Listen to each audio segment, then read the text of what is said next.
So yan mga papsi, tapos na, no. Medyo mahirap, no.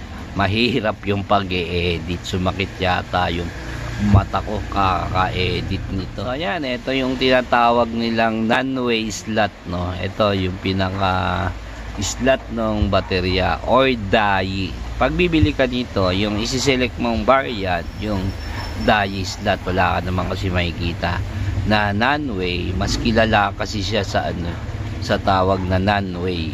Kita ko na rin to mga paps. Ito yung una kong ginawa. Ang tawag naman dito Makita. Yan, Makita slot. So yan, testingin natin, no, kung gagana ba yung ating mga pinaggagawa. So yan, unang check kay Kopari. Ito kasi si Kopari yung nabigay sa akin na variant. Pang dayi siya, no, or non-way. Meron kasing isa nito, yung Makita slot, no, yung ganito yung kanyang baterya, pero tong sa akin pang siya, pang dayi, yan, or non-way. So yan, okay naman.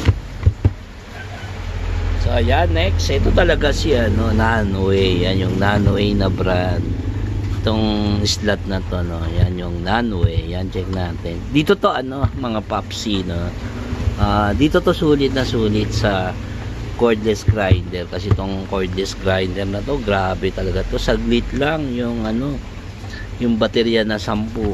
Malakas siya talaga sa baterya, kasi pag ginamit mo to, tuloy-tuloy. So yan, check.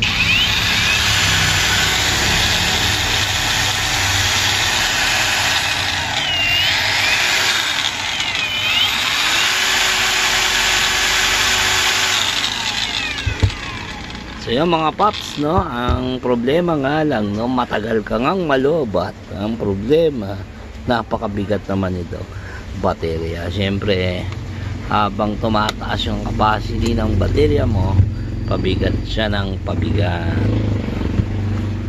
So ang tanong, kung matagal nga ba talagang malobat itong mga baterya nito, no?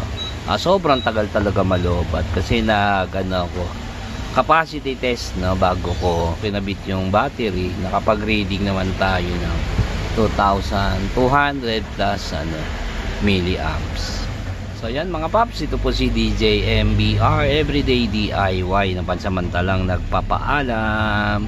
Salamat mga paps.